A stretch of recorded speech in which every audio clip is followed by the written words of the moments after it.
El Ministerio de Economía les agradece su participación e interés en este webinar titulado Situación del sector plástico y su impacto ambiental, el cual se realiza con apoyo del Centro Tecnológico de Cataluña, España, Eurecat, dirigido especialmente al sector de la industria del plástico del país. En este webinar se expondrá la relevancia del sector plástico para la economía, exponiendo como ejemplo la situación en Europa, teniendo en cuenta el impacto de la crisis COVID-19. Se darán datos sobre el impacto ambiental de plástico en el medio ambiente, con especial énfasis en la cuantificación y comparación con otros sectores. Finalmente, se describirán las tecnologías disponibles a corto plazo para mantener el valor del material plástico y convertir el residuo en materia prima. Nuestro objetivo es facilitar el acceso de información relevante a través de temas de interés para el sector económico del país. A continuación, presentamos a nuestro ponente, Dr. Enric Fontecabà, ingeniero en telecomunicaciones por UPC y diplomado en ciencias empresariales por UOC.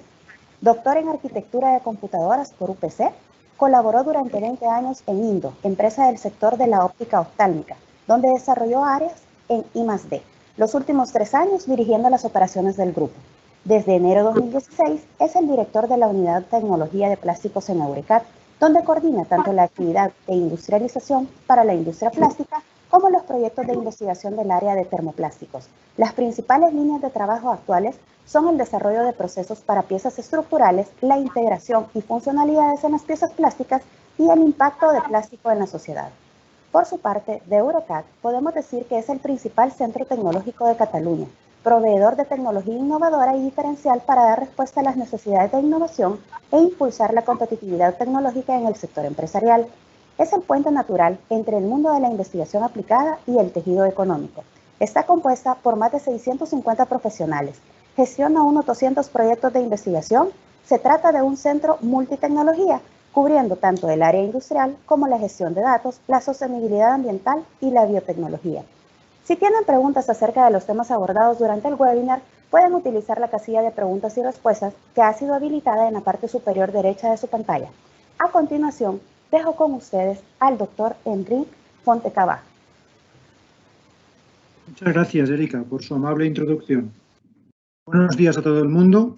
Primero de todo, agradecer al Ministerio de Economía y a SIPLASTIC la organización de estas jornadas y espero que sean de su interés. En esta primera sesión hablaremos sobre el plástico. La idea es mostrarles un conjunto de datos relacionados con el sector y su impacto, para dar un punto de reflexión sobre nuestro rol en la economía y nuestro rol en la sociedad. La presentación tendrá este índice. En primer lugar, les comentaré unos datos sobre el plástico a nivel mundial. Después comentaremos un poco la crisis del COVID y hasta dónde ha afectado nuestro sector. De hecho, no es de los sectores más afectados por la crisis particular del COVID. Y entraremos de lleno en comentar el impacto ambiental del plástico, que sí es un punto que tiene muy sensible en la sociedad, tanto aquí en América como en Europa. Y acabaremos la revisión de impacto ambiental comentando concretamente el impacto sobre la emisión de CO2 y, por lo tanto, el cambio climático, que es uno de los principales retos que afrontamos toda la humanidad. En este reto estamos todos involucrados. Para terminar la sesión, comentando las opciones que tenemos para el reciclado de plástico, que van desde las convencionales que conocemos todos, de reaprovechar el material triturando de nuevo y como granza otra vez, a procesos más complejos que involucran procesos físicos o químicos para recuperar el material en toda su calidad o aprovecharlo para otros procesos. Empecemos, pues, por revisar el sector plástico a nivel mundial. ¿Qué es la industria del plástico? Pues datos. Creo que es muy importante que pongamos datos sobre la mesa sobre qué es la industria del plástico. Pues mire, es una industria que a nivel mundial genera un volumen de más de 400 millones de toneladas de material cada año.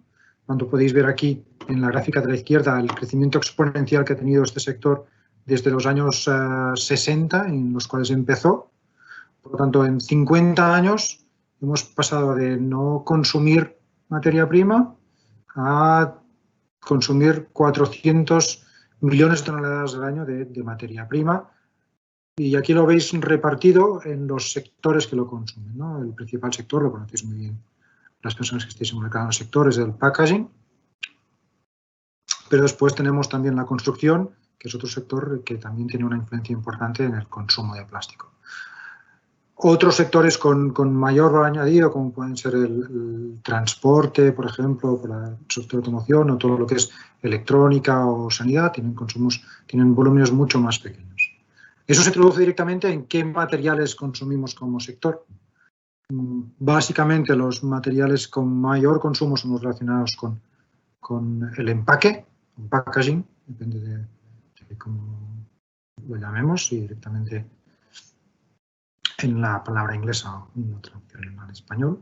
Entonces tenemos el polietileno de baja densidad, el polietileno de alta densidad, el polipropileno, todo el conjunto de las poliurethanas, el fundamental, el poliestireno, también muchas veces usado como poliestireno expandido, el PVC, material básico en construcción, el PET, material también de empaque, y materiales de más pequeños, más minoritarios, pero también aquí el PP y A, que aquí reflejan las poliamidas y el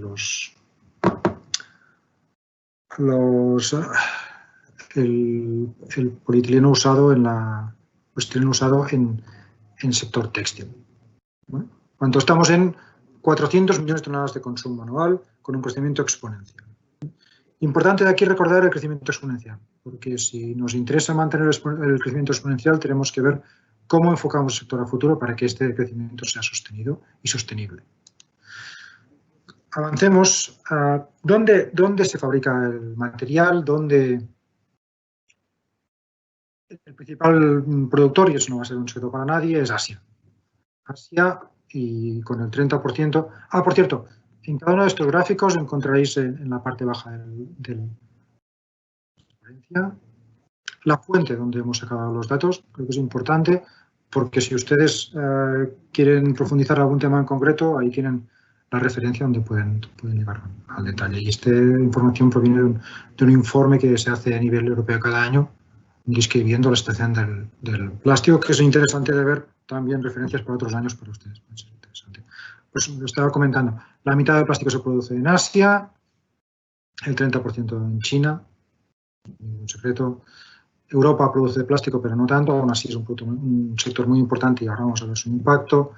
La zona norte de América también tiene un volumen parecido a Europa. En Latinoamérica, aunque se produce mucho plástico, no se produce mucha resina, probablemente Brasil y Colombia. Aquí volvemos a ver cómo se reparte por mercado, ahora en valor, pero es muy parecido en volumen. Los diferentes sectores que lo utilizan. Pero avancemos también a ver qué significa en Europa el plástico. Datos importantes a retener. Es el séptimo sector industrial europeo, con un volumen total de contribución al GDP, al Producto Interior Bruto, parecido a la industria farmacéutica o la industria química. No tenemos el glamour que tiene la industria farmacéutica, pero cuando es el momento de contribuir a la riqueza de la región europea, contribuimos igual que la industria farmacéutica, aunque seamos menos vistosos. Empleamos en Europa 1,6 millones de personas. En Europa estamos hablando de una región con 300 millones de habitantes, más o menos. 1,6 son empleos directos, aparte de los empleos indirectos. 360 billones de euros de facturación. Importante. Bueno, tenemos un efecto multiplicador por el resto de industrias que dependen de nosotros, de 2,4 en valor de Producto Interior Bruto y por 3 en trabajos. Contribuimos en impuestos con 30 billones de euros al mantenimiento de nuestra sociedad aquí en Europa. Describo Europa porque es donde podéis encontrar los datos. Tenemos una balanza comercial positiva, cosa que es importante, aunque consumamos materia prima que venga de otros mercados. Exportamos plástico procesado con una balanza económica positiva. Y importante también, y vamos a discutirlo más, reciclamos casi 10 millones de toneladas de material post-consumo, y aquí vamos a ver mucho más detalle. Estos datos son de Europa porque son los que encontré, pero yo estoy bastante convencido que cada región tiene datos parecidos, porque la industria del plástico está muy repartida a nivel mundial. ¿Qué materiales se usan en Europa? Es muy parecido, ya veréis, son números muy parecidos a los que hemos visto a nivel mundial. El polipropileno, que es ubicuo, está en todas partes, es un material barato y con una muy buena eficiencia química. Se usan montones de aplicaciones, aquí lo veis desde embalaje alimentario, tubos, partes de automóvil. Es bastante interesante ver cuántas partes de un automóvil están hechas de polipropileno, muchas variantes, con fibra de vidrio, con talco, con EPDM para darle mejor resistencia al impacto. Pero, por ejemplo, también nuestros billetes, la moneda también se usa polipropileno paralelo, y film de polipropileno también lo conocéis, que es muy utilizado. Polietileno, que es el hermano del polipropileno, tanto en baja como en alta densidad, muy usado. Esto es casi el 50%, las poliuretenas casi el 50% del volumen de material utilizado. PVC, industria de fábrica, en todo el sector de construcción, un material también muy utilizado. Los poliuretanos, tanto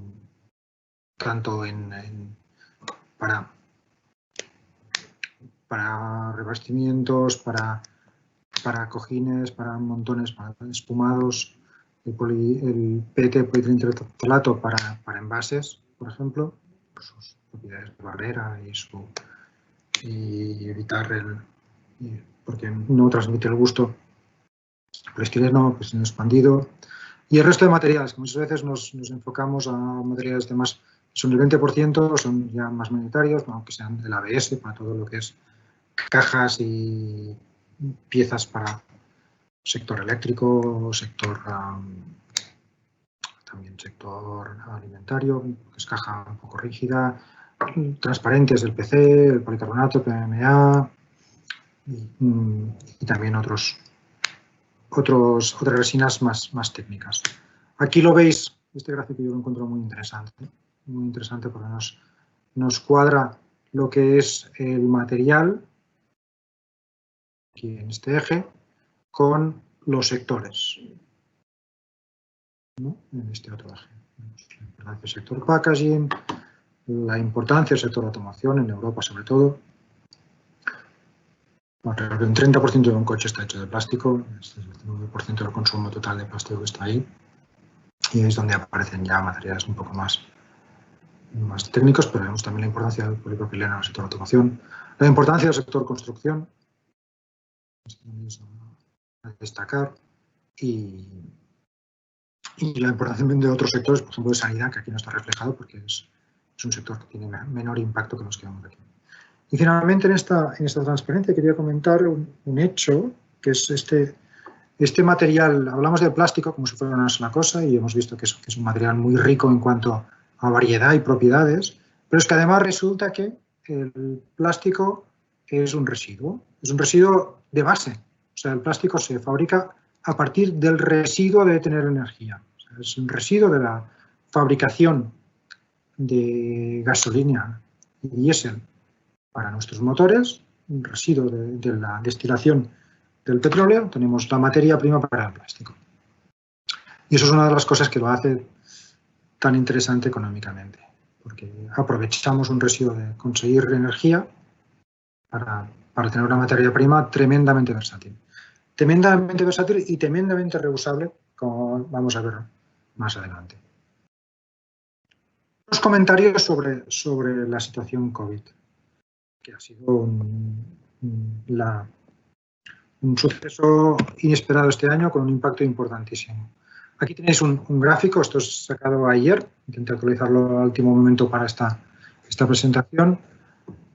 A día de ayer habían confirmados 12 millones de casos a nivel mundial, eso lo conocéis, si tenéis interés, esta página web es muy interesante para ir.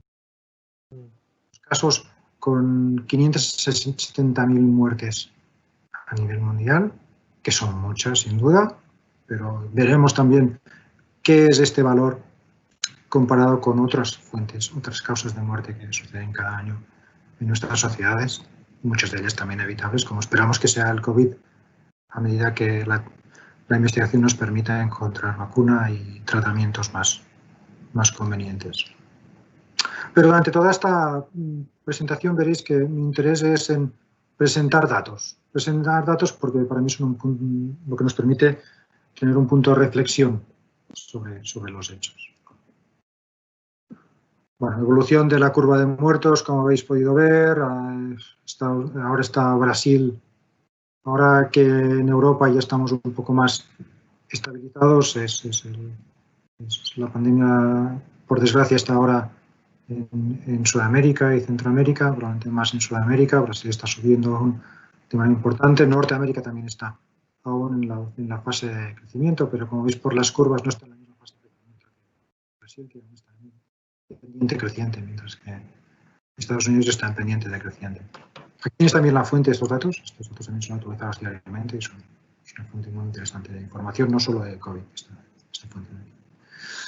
Esto es viéndolo en valores absolutos, pero claro, también puse aquí la gráfica de El Salvador, que aquí prácticamente no tiene impacto, pero es más interesante verlo por millón de habitantes.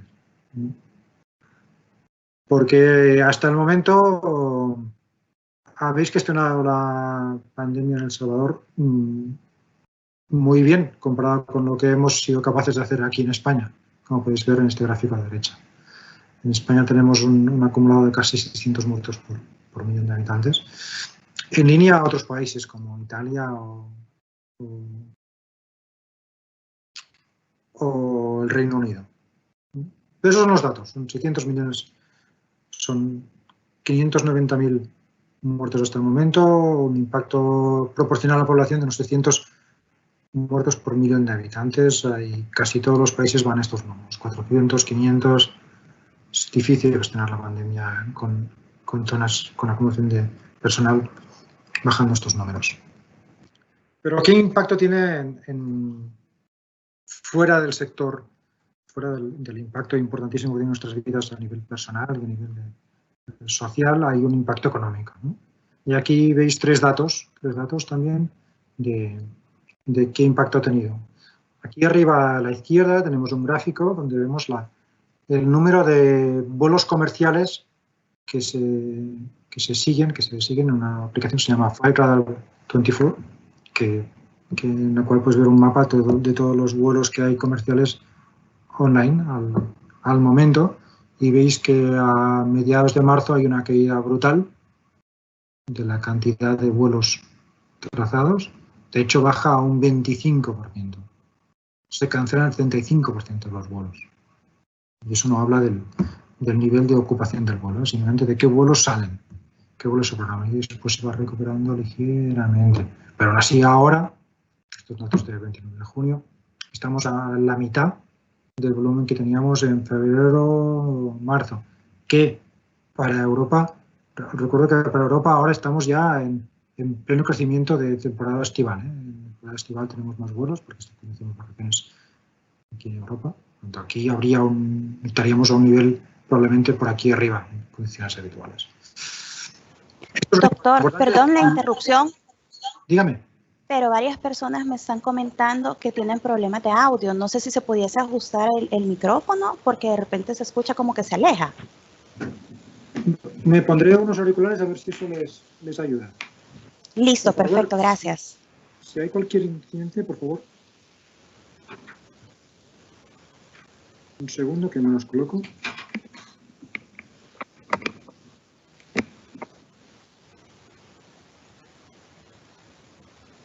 Ok, espero que así me oigan mejor, por favor. Se escucha mejor, gracias. Perfecto, sí. Perfecto, pues lo haremos así. Este es el primer gráfico. Hemos visto una caída del 65% y este sí que es un sector, el sector aeronáutico, que probablemente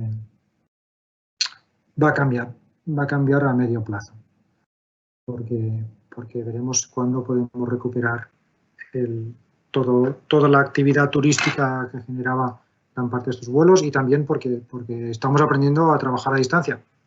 Este mismo seminario estaba previsto realizarlo la primera semana que tuvimos lockdown aquí en España. Por lo tanto, si no hubiese sido por esta crisis, ahora estaría con ustedes compartiendo este tiempo y comentando toda esta información en directo. Pero es posible que nos acostumbremos a hacer muchas reuniones telemáticamente que nos permiten también hacerlo y probablemente aprovechar mejor el tiempo, aunque la interacción personal siempre es bienvenida porque nos permite transmitir más. No solo el sector aéreo se ha visto afectado, también el precio del petróleo cayó bruscamente. Vemos las mismas fechas, febrero-marzo cae bruscamente a una cuarta parte del valor normal.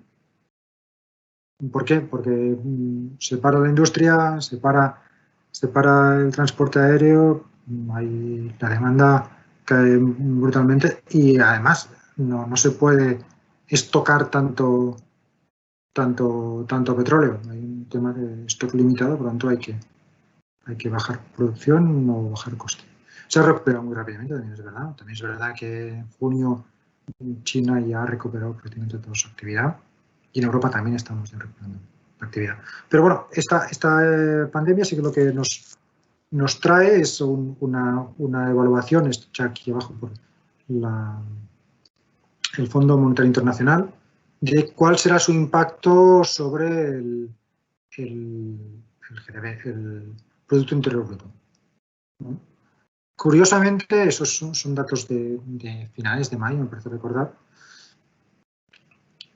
En China, que fue donde empezó la pandemia, aunque se prevé que se reduzca el crecimiento que tenían previsto, continuarán teniendo un crecimiento positivo. Eso es lo que se prevé ahora. Veremos qué pasa con los posibles rebrotes, pero todo lo que es Europa y América del Norte claramente tendrán una recesión del Producto Interior Bruto. Y Centroamérica también posiblemente con menor impacto, o esperemos también por ustedes con menor impacto que lo que tendremos en Europa. Pero sí, se espera un punto de crisis. ¿Cómo se traduce esto? ¿Cómo estamos estimando en qué punto se va a producir esta crisis? Bueno, quería comentarles también un poco, antes he hablado que en la actualidad estamos hablando de casi 600.000 muertos. Estuve buscando datos de estimaciones de posible mortalidad a final de año. No encontré ningunos datos considerados a nivel europeo ni a nivel mundial, pero sí que me gustaría presentarles un poco cuáles son las causas de muerte actuales del año 2017, un poco para relativizar, no quiero quitar importancia a lo que es una muerte por ninguna causa, pero por ejemplo estamos hablando de que tenemos actualmente entre 500 y 600.000 muertos. La malaria cada año mata 600.000 personas, hay el SIDA, el AIDS, casi 1 millón de muertos, tuberculosis 1 millón y pico, enfermedades respiratorias, algunas de esas debidas también a contaminación, pues por desgracia se lleva casi 4 millones de personas. Por lo tanto, el COVID tiene una importancia muy grande, probablemente porque nos pilla sin ninguna defensa para él, pero por suerte no va a ser ni de lejos la principal causa de muerte este año. O sea, hay problemas endémicos aún mucho más graves. ¿Cuál es el Foro Mundial Foro Económico Mundial hizo un estudio entre sus expertos sobre cuáles contaba que serían los efectos más probables de la crisis, ¿vale? Pues el efecto más probable, según ellos, es una recesión global, algunas bancarrotas también, eso es la probabilidad, de suceso, problemas en la industria para recuperarse. He destacado de todos los 18 los que son o más o menos, ¿vale? Entre los que menos también, por varias cosas que voy a comentar durante la presentación, es este de aquí. No creen que la crisis COVID vaya a traducirse en una relajación del esfuerzo que hay a nivel mundial por reducir el nivel de CO2 en la atmósfera. Y eso es una buena noticia. Eso es una buena noticia, como vamos a ver. Avanzo. Bueno, el plástico versus otros materiales. Este es un estudio que se ha hecho sobre el tiempo de vida medio del virus SARS-CoV-2, el virus específico del COVID-19, en diferentes materiales, y el plástico tiene un comportamiento en cuanto a tiempo de vida media del virus en superficie muy parecido, un poco peor que el acero inoxidable, pero parecido al acero inoxidable, pero claramente por encima del cobre, que tiene un cierto efecto que decía aquí, o el cartón, que curiosamente no es favorable a la vida del COVID en su superficie. Y aquí también lo tenéis en aerosol, que es un poco la vida en el aire que tiene el COVID. Por lo tanto, el plástico no es un material particularmente bueno cara a su efecto virucida, pero sí tenemos la ventaja que es fácilmente limpiable y hay un montón de desinfectantes que sabemos que nos protegen contra el COVID. Por lo tanto, es importante limpiar. Y además sabemos que el principal vector de contaminación es el aerosol. Pero el plástico ha jugado un papel importante a la hora de preparar EPIs.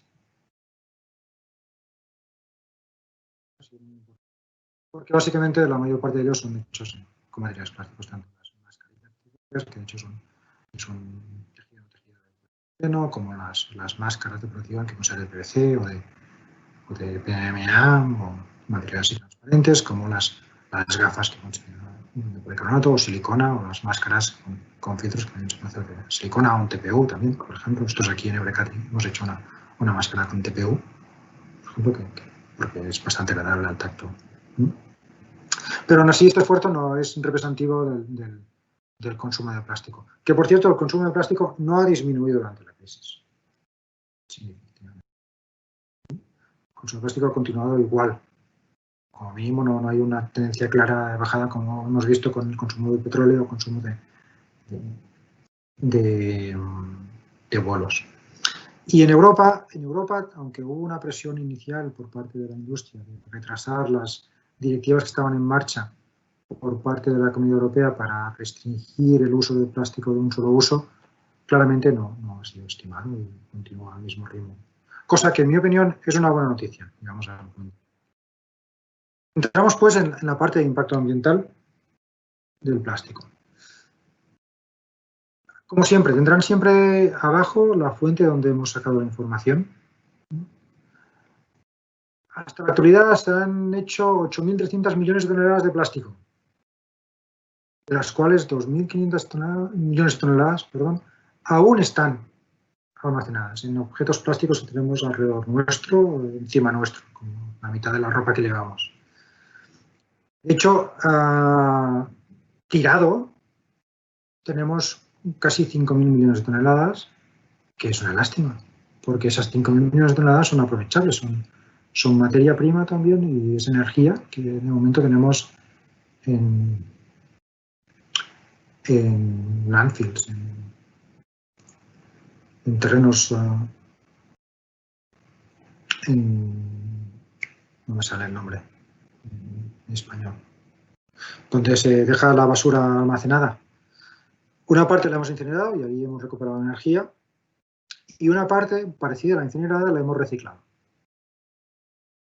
Alrededor de 600 millones de toneladas, que no está mal. que no está mal, pero tiene que ser mucho más. Uno de los problemas, el plástico ha adquirido muy mala fama, básicamente, o entre otras cosas, porque ensucia el mar. Bueno, el plástico no ensucia el mar. Los hombres ensuciamos el mar. Eso quede claro. El plástico solo no va al mar. Solo va al mar si no lo gestionamos adecuadamente y un poco el camino que sigue el plástico para llegar al mar es básicamente debido al residuo de la gente que vive relativamente cerca del mar. O sea, se genera alrededor de 100 millones de toneladas por año de residuos plásticos en zonas que están a 50 kilómetros de la costa. Y eso, el residuo que no se gestiona correctamente de ese residuo generado es el que acaba yendo al mar. Y se calcula que hay entre 10.000 y 100.000 toneladas al año que se vierten en la superficie, aparte del que puede haber en la parte depositada en el fondo del mar, depende de la flotabilidad de cada uno de los plásticos. Esto, la opinión pública, con buen criterio, no le parece adecuado y por eso ha empezado a salir una presión legislativa por regular este tema, cosa que es adecuado porque como tenemos que ser capaces de aprovechar estos materiales. Hay uno de los primeros sitios donde se conoció este impacto es en esa gran mancha de plástico que hay en el centro del Pacífico. Y se han hecho estudios para ver de qué estaba compuesta y lo que se ha visto es que alrededor de la mitad del volumen que hay ahí, un volumen importantísimo de plástico, 80.000 toneladas de plástico trabajando en el mar, es muchísimo. Pero la mitad es material de pesca. Líneas de hilo de pescar, cuerdas, redes. Son piezas grandes, pero están ahí. Esos son datos que creo que son interesantes de saber porque sí, cuando nosotros producimos piezas plásticas, hay piezas plásticas que pueden acabar allí, acabar en el mar y evolucionar. Pero hemos de saber que de lo que ya hay hoy ya allí, la mitad es residuos mal gestionados de la propia pesca. Interesante también este punto de aquí, que veis aquí. Hay 300 toneladas de este muestreo, eso sí, de muestreos y se extrapoló, que son pellets vírgenes, de mala gestión del pellet plástico. Y hay que lo conoceréis alguno de vosotros, una iniciativa mundial que se llama Operation Clean Sweep, para ayudar a las empresas a gestionar mejor el pellet. Porque en el propio transporte de pellet a granel hay mucho cómo se limpiaban las cubas de los camiones que llevan pellets. O sea, manguerazos, pues pellet que va al mar. Un residuo gastado. Hemos gastado un montón de residuos para producir ese pellet que tiramos y contaminamos encima. Eso tenemos que ir trabajando para irlo evitando en cada uno de nuestros puestos. Residuos por sectores. Bueno, aquí tenemos el consumo de material, Primary Plastic Production por sector, claramente el principal es packaging y construcción, hemos visto ya dos veces, pero cuando vemos la generación de residuo del packaging, es un poco... Tenemos que trabajar para que esto no sea así. O sea, el packaging, todo lo que generamos es residuo. Bueno, podemos aceptar que sea residuo en primera instancia, pero tenemos que trabajar para que este residuo sea material primo otra vez, claramente. No podemos permitirnos perder cada año 140 millones de toneladas de material. Y vamos a ver gráficos que nos dan más información sobre eso. El segundo, que es la construcción, cuando vamos al residuo, baja mucho, básicamente porque la construcción está acumulando un plástico. Cuando lo miramos a nivel de país, y aquí es otra información que podéis encontrar en esta página web, interesantísimos, son datos del 2010, cada dato tiene su año. Vemos cuánto desperdicio plástico generamos por persona en el 2010. Evidentemente hay una cierta correlación también con esos, porque vemos aquí Alemania, que destaca como el color más fuerte de todos. Entonces, este país de Sudamérica no sé cuál es. Pero tenemos también, por ejemplo, Estados Unidos generando entre 300 y 400 gramos al día, son datos al día de residuo plástico. Espectacular, ¿eh? Al día. Aquí vemos datos, saqué los datos específicamente de El Salvador y de España, un poco para que viésemos un poco qué hacemos nosotros, ¿no? Y aquí en El Salvador generamos 150 gramos al día por persona de residuo plástico y en España casi 300 gramos.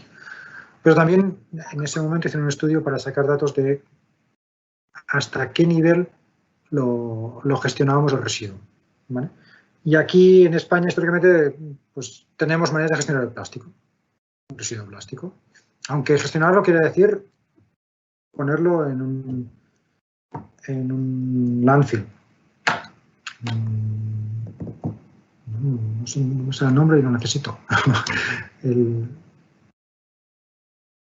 Donde se tiran los residuos habitualmente. Pero en El Salvador hay espacio para mejorar, porque el 33% del residuo plástico no se gestiona. Y cuando no se gestiona es cuando es muy fácil que acabe en el medio ambiente.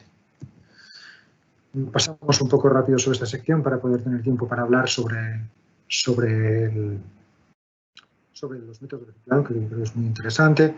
Aunque cuando lo preguntes a la población general parece que residuos básicamente es plástico, pues no es verdad. En cuanto a volumen hay otros residuos que son mucho más voluminosos o pesados. Pero el plástico, entre otras cosas, porque pesa poco, porque se usa en cosas que tiramos a menudo por la calle, pues tiene mucha visibilidad. Pero tenemos que saber que en cuanto a peso no es así. No es así, ni mucho menos, como veis aquí con los números que vemos en la Comunidad Europea. Y también es verdad que no todos los países gestionan igual de bien el residuo plástico. ¿Vale? China aquí se figura como probablemente el país que peor gestiona su residuo plástico, pero hay que decir que esos son datos de 2010 y en China 10 años es un mundo. No tiene nada que ver China 10 años aquí, 10 años antes o 10 años después. Y por ejemplo, en China han puesto en marcha ya una normativa sobre plásticos de un solo uso equivalente, incluso puede que un poco más restrictiva que la europea, que comentaremos un poco más adelante. Haciendo un poco más en Europa y cómo se gestiona el residuo plástico, o sea, hasta aquí hemos visto que el plástico es un material ubicuo y barato, eso lo hace adecuado para aplicaciones de bajo valor añadido, como puede ser el packaging, de cierta manera, y eso hace que tengamos que tener sistemas de gestión correcta del residuo para minimizar el impacto ambiental y aprovechar ese recurso. En Europa, depende del país, tenemos diferentes maneras de gestión, pero lo que hemos visto consolidando los datos de diferentes países es que cuando tú haces una recogida separada de residuo plástico, consigues un mayor nivel de reciclado. O sea, alrededor de la mitad del plástico postconsumo en Europa se recoge por colección separada, o sea, con depósitos específicos para plástico, y en ese caso llegas al 62% reciclado, mientras que cuando lo pones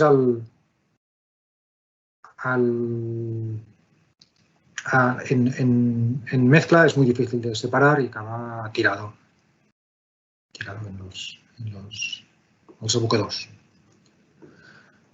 Aquí vemos números también de cómo funciona el ciclo de plástico. Aún tenemos una buena parte que entran 50 toneladas y salen 30 toneladas, hay 20 que se van acumulando cada año. un porcentaje importante de reciclado, pero aún así de lo que entra, que estos 60 millones de toneladas, solo 5 son reciclados y eso es una parte que tiene que aumentar. Y la Comunidad Europea está claramente enfocada a aumentar esto. Tiene claro que esto viene del petróleo, el petróleo es un recurso que además Europa tampoco tiene abundantemente y tenemos que aprovechar este residuo para dos razones, para minimizar el consumo de petróleo y para evitar la emisión de CO2.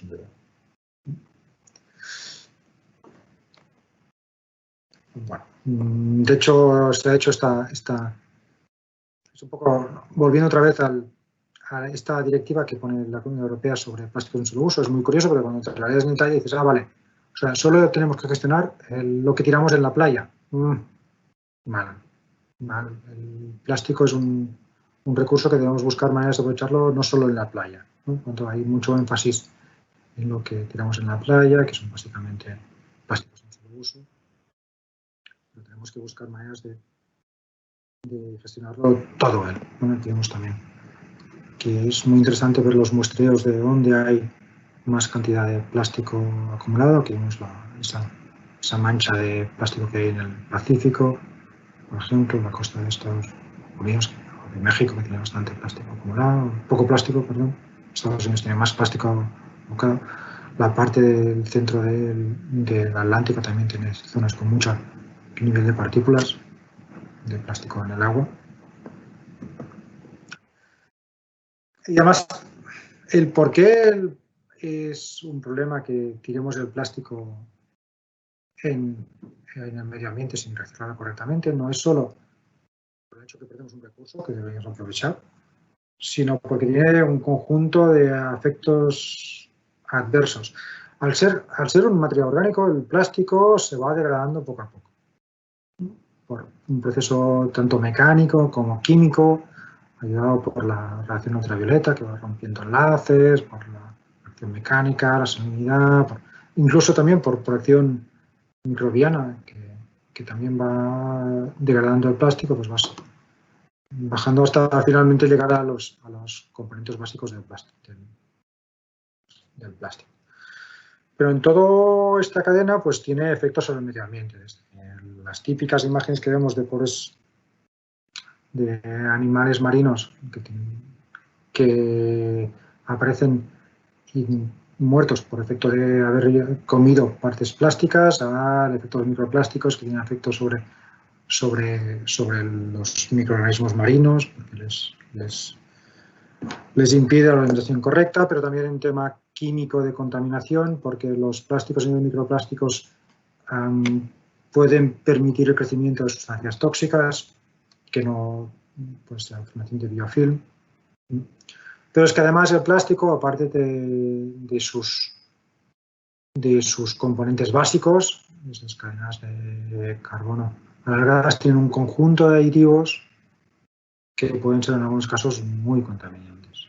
Por ejemplo, tenemos biocidas, por ejemplo, que ponemos en el plástico y esos realmente muy contaminantes, o podemos tener antioxidantes o colorantes que pueden ser muy contaminantes. Y al liberarse este material en el medio ambiente, pues acaba afectando a toda la cadena biológica.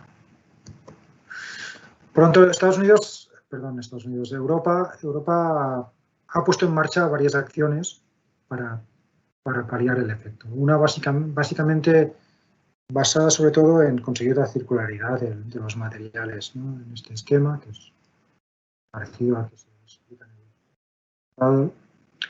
Vemos que hay los materiales que son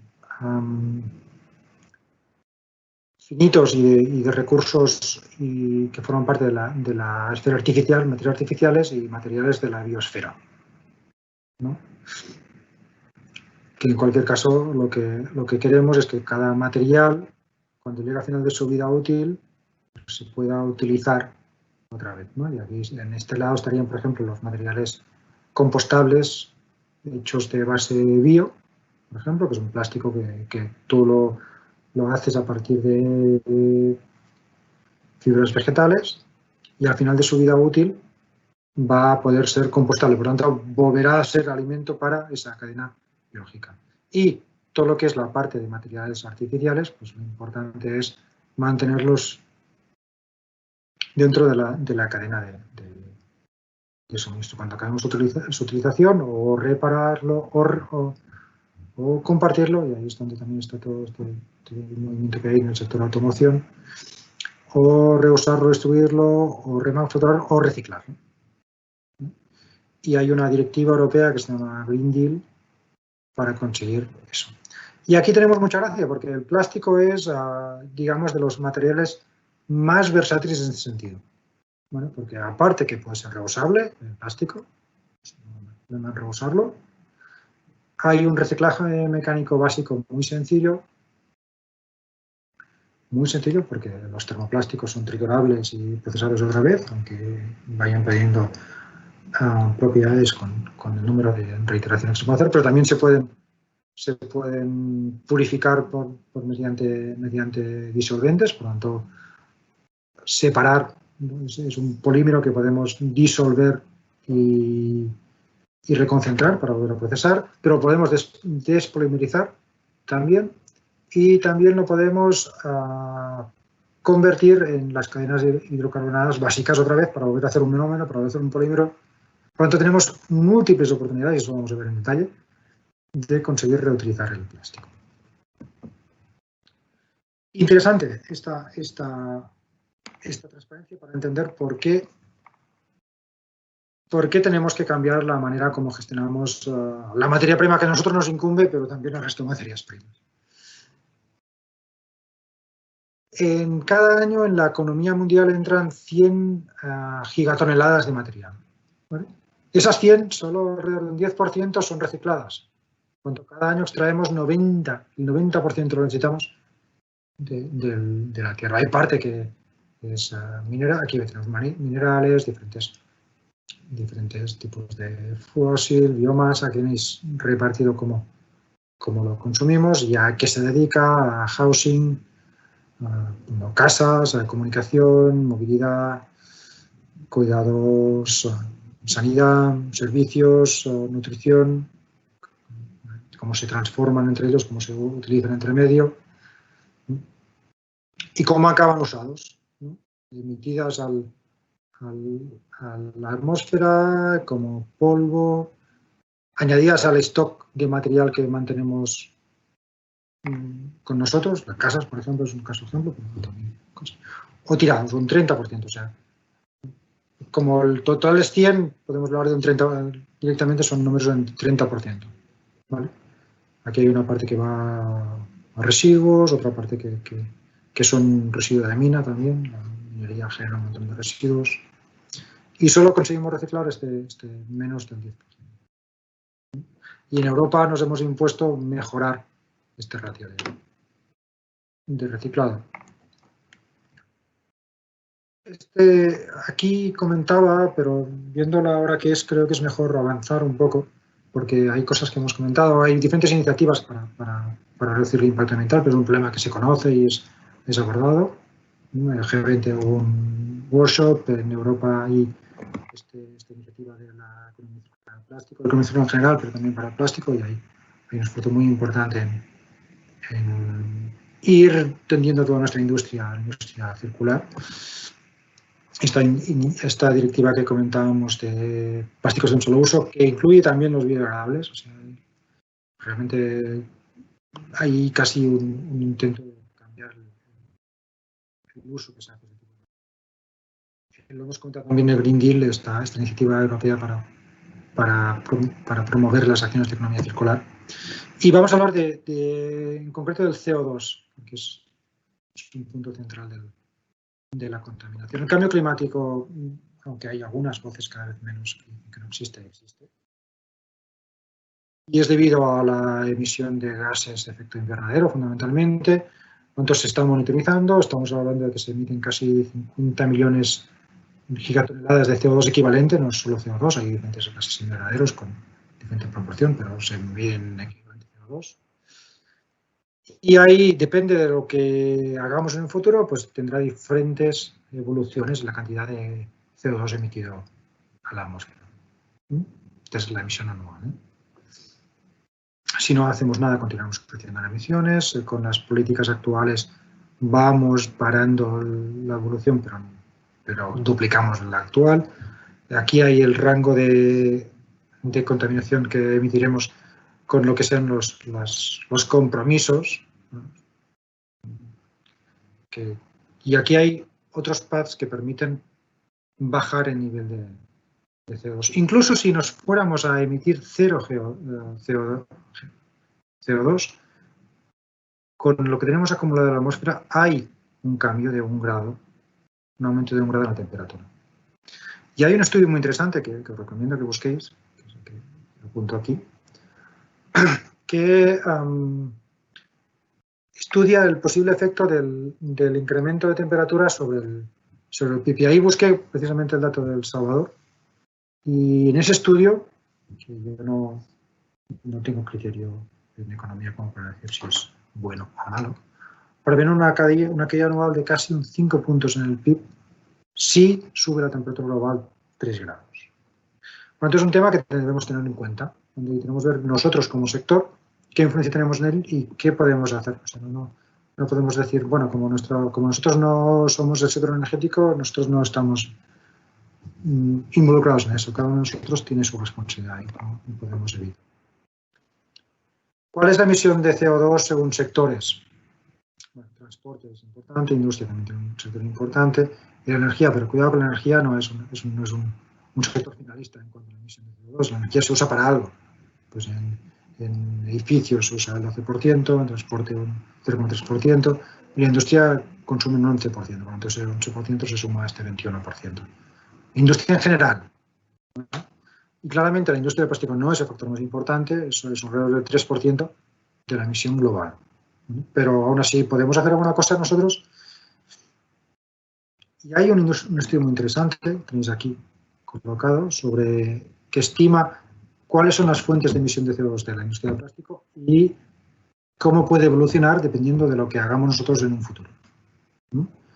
Vemos aquí en el círculo interior cuál es la causa de la emisión.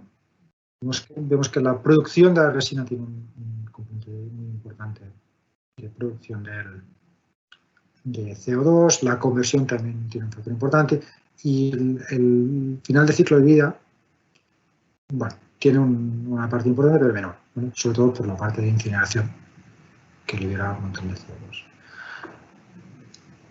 Cuando vemos por qué genera tanto CO2, hay dos factores importantísimos. Uno es el consumo energético y otro es las propias reacciones para convertir el petróleo en plástico emiten gases de efecto invernadero. Y los dos componentes juntos son los que provocan este efecto invernadero.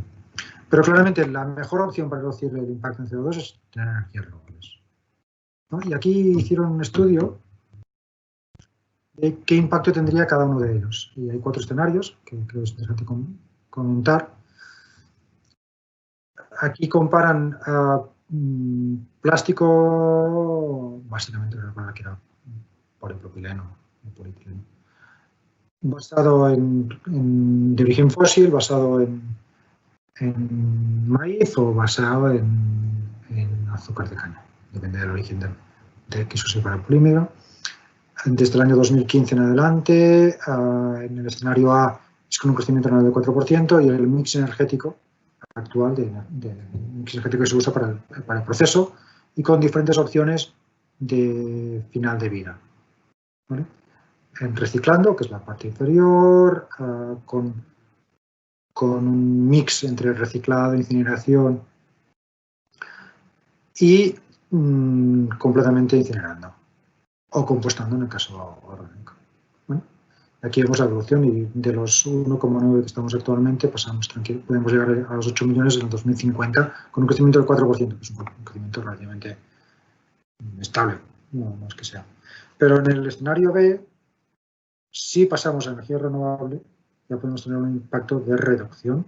Si usamos energía renovable, si usamos una fuente biobasada para tener el material y si reciclamos. Los 3 requisitos que tenemos para conseguir reducir el impacto en CO2 del plástico. Si además hay una reducción de volumen, pues aún tendríamos una relación más importante en cuanto a la emisión de CO2. Pero para mí el punto central es, porque destaca este estudio, es la importancia de la alternativa de origen bio y la importancia del reciclado para mantener el CO2 en el material y no emitirlo a la atmósfera. Y pasemos a la parte final de la presentación, para los últimos 5 o 10 minutos, comentar qué opciones tenemos para el reciclado del plástico. Bueno, el plástico para su reciclado tiene un primer problema, es que tenemos muchas fuentes. La fuente postindustrial, esta la conocéis muy bien los que estáis en el sector, porque todos aprovechamos los scraps de producción al máximo. Cuando es de un monoplástico, ahí no hay ningún problema, lo trituramos porque es limpio, es de un solo material y sabemos exactamente de qué está hecho. Cuando es de plásticos mezclados, pues depende. Depende de cómo podemos usarlo, depende de cuándo no podemos usarlo porque no podemos. Y veremos técnicas más. Bueno, cuando estamos haciendo un cambio de material, así tenemos unas mezclas de materiales, por ejemplo, de polipropileno, polietileno o otras materias, pues tenemos mezclas de materiales que son más difíciles de reciclar. Lo que es postconsumo es mucho más complicado de reciclar porque no tenemos, porque normalmente, aunque hay sistemas reciclado de separación, y lo veremos, no tenemos el mismo nivel de calidad en cuanto a nivel de contaminación. Pero hay técnicas para gestionarlo. ¿Vale? Aquí hay el tema de reciclado con depósito, que eso se usa en algunos países del centro de Europa, que permite tener las botellas PET perfectamente identificadas, eso es una buena fuente para reciclado. Sino la separación por recogida selectiva, que también facilita el reciclado, y lo que va al bario, que difícilmente se recicla. Hay muchas técnicas de separación y hay trabajos actuales en mejorar las técnicas de separación de diferentes materiales, tanto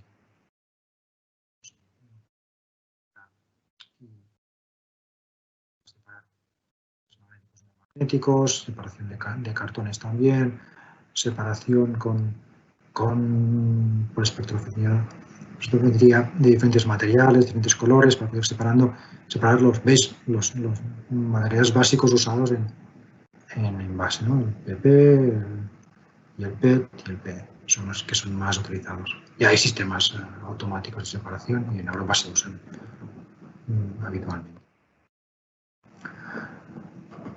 De momento hemos hablado de estas dos de aquí. Ahora vamos a ver 3 transparencias que nos indican diferentes métodos de reciclado, son ideas diferentes, de las cuales también tengo que reconocer que no conozco el detalle de todo.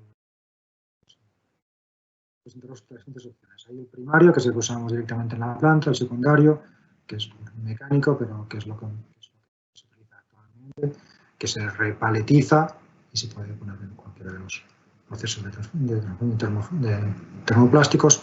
Hay el terciario, que es el químico, vamos a ver más detalle en otra transparencia que es más clara, y el cuaternario, que es la incineración, que es una recuperación, al final es una operación energética, o el compostaje, que también es cuaternario, pero también es una recuperación energética, pero es derivado del polímero. Aquí hay una clasificación también un poco parecida a la anterior, que sepan aquí el físico, y veréis que hay una nueva manera, que es muy interesante en mi opinión. Hay el reciclado mecánico, que es el conocido de siempre, que es volver a reciclar el material y volverlo a procesar, o extruir o inyectar. Y este que es utilizando disolventes. Los diferentes plásticos cada plástico tiene su disolvente, que permite, de hecho, separar las moléculas poliméricas, ¿vale? Y esta separación de moléculas poliméricas permite filtrar y recoger después, por evaporación del solvente, solo ese material. Y esta tecnología permite, por ejemplo, recuperar los diferentes plásticos de un empaque flexible multicapa. Por ejemplo, puede separar poliamida de polietileno o polipropileno, por ejemplo, usando diferentes solventes, y separarlo también de los metalizados. Es una técnica que está desarrollando actualmente, muy, muy interesante. Y después hay el reciclado químico más clásico, que va desde pues aquí la depolimerización para volver a un monómero, o la recuperación de los hidrocarburos que hay dentro del material. En esta transparencia, y ya voy terminando, se muestran un poco las ventajas de la disolución que permite recuperar el PVC, el poliestireno, polietileno, polipropileno, poliamida también, que es a base de triturar el material, limpiarlo, evidentemente, limpiarlo en un proceso mecánico, como se hace en cualquier caso, pero después disolverlo, la parte que queda disuelta es la que sabemos que tiene el polímero que en ese momento queremos recuperar. Esa disolución se va a evaporar por el polímero y el resto se puede procesar por otros solventes para recuperar otros polímeros. Y los solventes, una vez evaporados, también se pueden volver a reutilizar. Bueno, aquí aparece la pirólisis y la gasificación, que permiten coger a partir de los plásticos que tenemos, poder pasar por pirólisis a nafta, y aquí recuperar diésel, recuperar por decomposición ir a monómeros, o conseguir gases que pueden ser usadas en la industria petroquímica. Aquí ves un resumen de las polidofinas, cómo pueden recuperarse.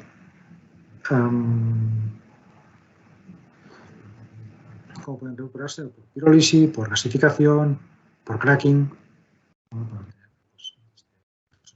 oleofinas, gas energético, combustibles, poliofinas. Recordemos, poliofinas, polipropileno, polietileno, el 40% del material plástico que tiramos ahora, eso es energía, es materia prima para procesos. Aquí vemos un esquema parecido también, pero más focalizado en lo que sean materiales energéticos por lo que viene de pirólisis, ¿no? El plástico limpiado y triturado, lo pones, pirolizas y con una pluma de extracción consigues obtener pues, diferentes aceites pesados.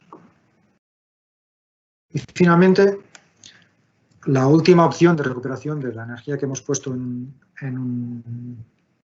un plástico de los almacenadas sería para incineración. No es que sea la mejor solución, pero es la que podemos utilizar al final del proceso. Tenemos que recordar que el poder calorífico del plástico es muy alto. Como veis aquí tiene entre 43 megajulios kilo por encima de los residuos de carbón, por ejemplo, y por encima del papel o de la madera. Bueno, es un buen material para quemar.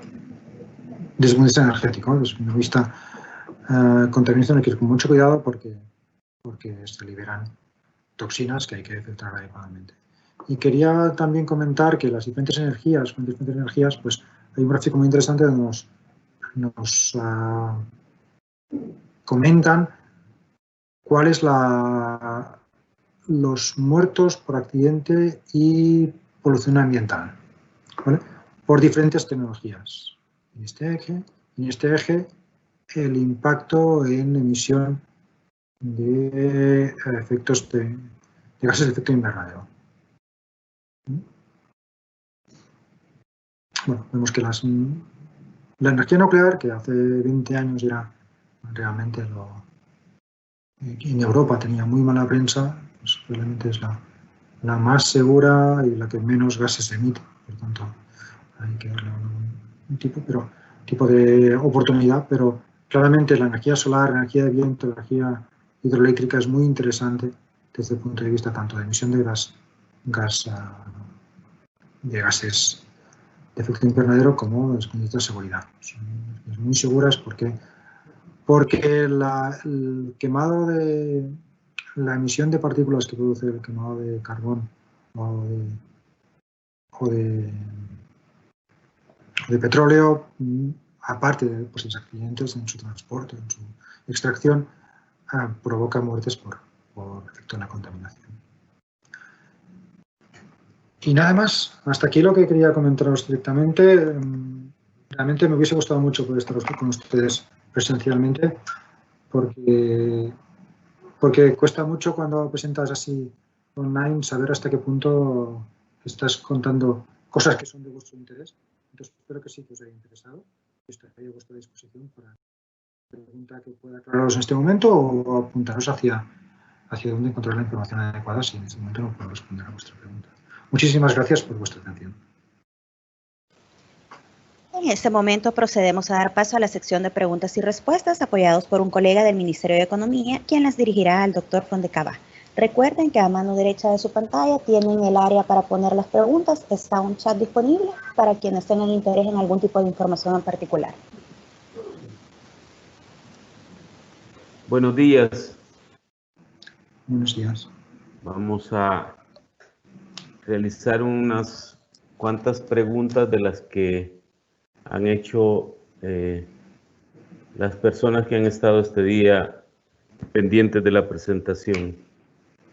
Nos dicen por aquí, personalmente considero que el problema ambiental del plástico es mayor por su contaminación física y potencialmente química, pues aún se desconocen los efectos de ingerir nanoplásticos que por su contribución a la emisión de CO2.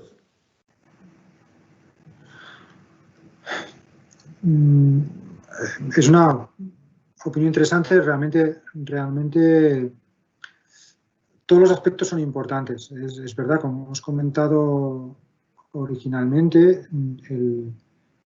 el plástico no es el principal componente de la emisión de CO2, es cierto, pero tiene su peso. Y también tenemos que aprovechar el hecho de que sea fácilmente reciclable. Lo que es importante para la sociedad en general, creo, es conseguir mantener el valor de los recursos que extraemos del planeta. Y aquí es donde creo que nosotros como sector tenemos una muy buena oportunidad porque podemos mostrar que somos capaces de mantener el valor de lo que quitamos de la Tierra. Y esa es la razón de insistir en la imagen del CO2. Pero estoy de acuerdo con usted que la contaminación que producimos mecánica es muy importante, y ahí es donde la solución es gestionar adecuadamente el recurso, y eso implica que seamos capaces de valorizarlo, porque si no es muy difícil gestionar el recurso. Si el recurso no vale nada, es muy difícil que consigamos gestionarlo y reaprovecharlo. Estoy de acuerdo con usted. Ok. Otra pregunta, ¿cuál es su opinión sobre soluciones de oxodegradación y aditivos similares? ¿Es una solución o la gestión de los desechos municipales es la mejor opción? Son dos cosas diferentes. Recordar que en Europa los aditivos para conseguir la oxodegradación van a ser prohibidos.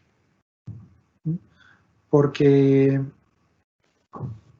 no contribuyen, pues se considera que no contribuyen a la solución. Sí que es verdad que permiten esa contaminación visual, tal vez disminuirla, porque hacen las piezas de plástico pequeñas más rápidamente, pero eso no quiere decir que eso no evita que continúen contaminando a nivel micro, porque no acaban degradando la molécula. Eso está comprobado, simplemente lo hacen pequeña antes. Y claramente la solución pasa por gestionar adecuadamente a nivel municipal los recursos, y eso combinarlo con tener la infraestructura para valorizar ese recurso. Porque si no, al final tienes un conjunto de desechos que tienes que almacenar. Y ese almacenamiento no genera valor cuando hay maneras, como hemos mostrado, de conseguir valor de ese recurso. Tanto si es un material biodegradable como si es un material no biodegradable. En cada caso tendrán su utilidad. Ok, Enrique, gracias. Hay otra pregunta que intento conseguirla ahorita. Bueno, felicitan por la presentación, gracias por compartir por compartirla. Nos queda clara la versatilidad y más baja huella de carbono del plástico en comparación con cualquier otro material. ¿Sabe qué tan avanzadas están las investigaciones de las metodologías del reciclaje químico y otros métodos similares? Veo esto como el enfoque adecuado después de ver la presentación. Pues depende del tipo de reciclado. Nosotros, por ejemplo, en Eurecat, como centro tecnológico, trabajamos en el reciclado por pirólisis, ¿vale? Y hay metodologías. Actualmente el problema de estas tecnologías es que aún no son económicamente viables. No es que no sean tecnológicamente viables, sino debido al extremado bajo costo que tiene la materia prima. Aunque podamos hacer un reciclado por pirólisis, bueno, no es económicamente viable. Lo que los últimos en Alemania están empezando a hacer plantas de reciclado por solvólisis, por disolución, que encuentro muy interesante, y sus casos de uso muestran que es viable en Alemania económicamente. Cuidado, que hay que decir también en qué país estamos hablando. Yo tengo muchas esperanzas en eso, porque es de las mejores maneras que he visto de aprovechar, por ejemplo, los films multicapa, porque claramente para cada residuo plástico hay un mejor camino de reciclado. Eso lo tenemos claro todos. Para un envase de PET, una separación y un reproceso es lo mejor. Para un envase de polietileno de alta densidad, también. Pero cuando tú vas a un empaque flexible, aquí una técnica de solvólisis es súper interesante para poder separar adecuadamente.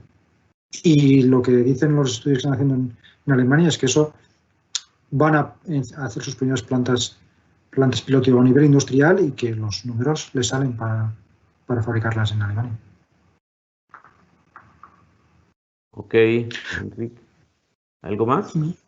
No, yo estaré encantado. Si alguien quiere algún detalle en concreto de algún tema, estoy encantado de que me envíen un correo o a través de usted, Jorge, o como sea, para aclarar cualquier punto o enviar alguna de la documentación que os haré como soporte en la presentación. Perfecto, estamos a la orden, Enrique, así lo haremos. Otra pregunta, pues igual, muchas gracias por la invitación y presentación, que le ha llamado la atención la propuesta técnica del manejo en el reciclaje post-consumo y post-industrial.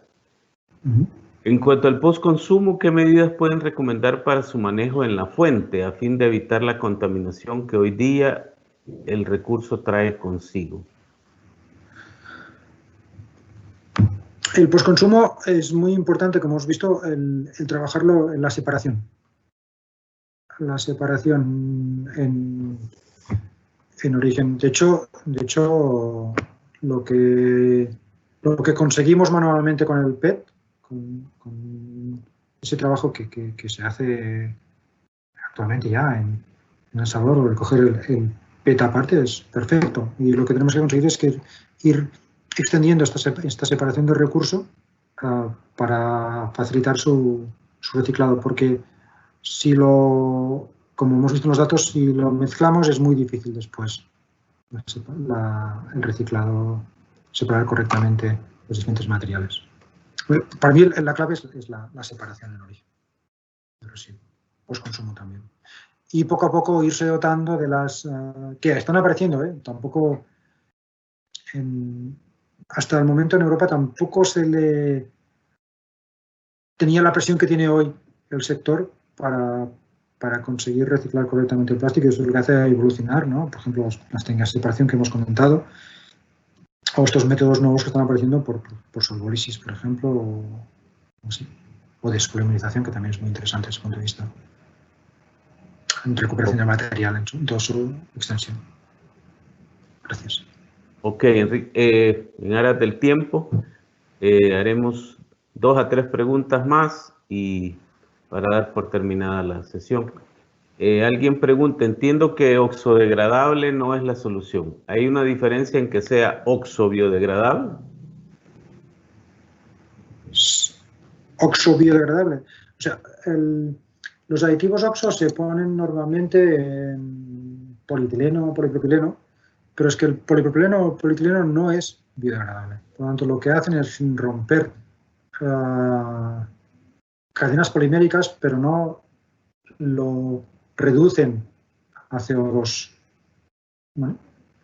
Por lo tanto, lo que hacemos es favorecer el que haya microplástico. Por un lado, favorecer que haya microplásticos en el medio ambiente si lo tiramos en el medio ambiente, cosa que no debemos hacer con el plástico.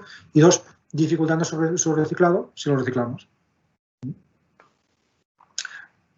Por lo tanto, no es lo mismo. Biodegradables son materiales y hay una sesión específica planificada para la semana que viene sobre bioplásticos, donde se van a aclarar muy bien estos conceptos. Mi colega Germán Pérez va a aclarar muy bien estos conceptos. Biodegradable es el que hay diferentes tipos de biodegradabilidad, y lo comentaré extensamente la semana que viene.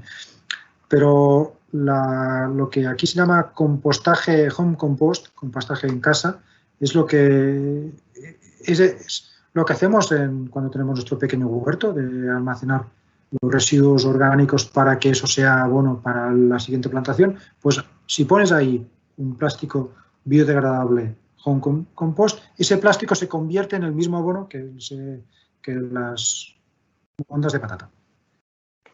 Eso es un plástico biodegradable completamente. Después hay otros que son solo degradables en condiciones industriales, como por ejemplo el PLA. Pero no tiene nada que ver oxodegradable con biodegradable. Una pregunta más, Enrique. ¿Qué recomiendan para el tratamiento del reciclaje en bioseguridad en esta pandemia, ya que en el reciclaje se tiene contacto con los productos? Es un buen punto. Primer punto es,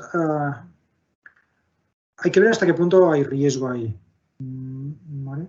Una cosa son residuos que vengan de hospitales, ¿eh? Eso es, típicamente eso acostumbra a dedicarse directamente a incineración, porque eso sí que es riesgo. Pero lo que es en el residuo doméstico habitual, primero hay un tema de duración del virus fuera de ambiente, que solo dura, como hemos visto, hasta 2-3 días, ¿no?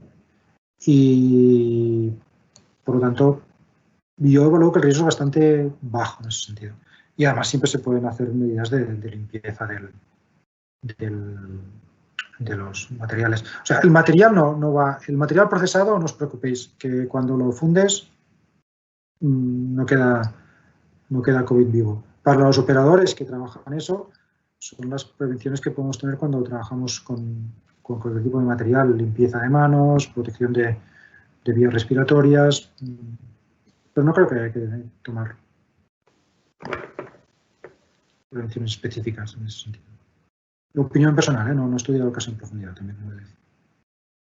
Ok, Enrique, para terminar, y porque hay un par de preguntas relacionadas a este tema, ¿existe alguna tecnología exitosa y de costo accesible para reciclar productos de un solo uso post-consumo de poliestireno, del que se usa mucho en contenedores para desechables de alimentos?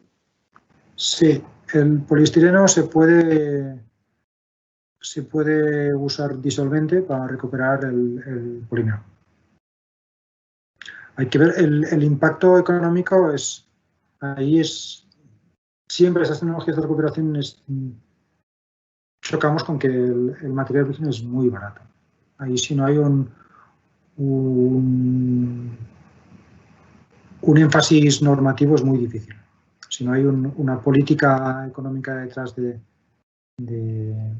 compensar ese sobrecoste que tienen los procesos de reciclado con los precios actuales y previsibles a corto plazo de las materias vírgenes, es muy complicado. Pero sí existen técnicas para para recuperar por disolución el estireno, el poliestireno. Ok, Enrique, con eso damos por finalizadas las preguntas. Gracias a ti y gracias a los que han participado. Muchísimas gracias a todos vosotros y espero que haya sido de interés. A Erika para la parte final. Gracias. Agradecemos a Eurecat y al Dr. Fondecava, quien nos brindó información de suma importancia para todo el sector industrial del país. Aprovechar para agradecer a los representantes del sector del plástico por su apoyo en la realización de esta serie de webinars con Eurecat, relacionados con las tendencias del sector que esperamos sean de mucho provecho, así como a todas las personas por acompañarnos este día. Informarles que este próximo jueves 16, en horario de 8 de la mañana, estaremos compartiendo el segundo webinar con Eurecat sobre el tema Nuevas tendencias y procesos en moldeo por inyección. Antes de finalizar, queremos invitarlos a visitar nuestras redes sociales del Ministerio de Economía, donde podrán ver la programación de una serie de webinars que estaremos presentando. Dentro de la web economiadigital.minec.gov.sb, bajo la categoría Reapertura Económica, podrán encontrar la presentación realizada el día de hoy. De antemano, muchas gracias por su participación y los esperamos en los próximos que realizaremos en el marco de la hoja de ruta a seguir para la reapertura de la economía nacional ante la crisis del COVID-19. Damos por finalizado este webinar. Tengan buen día.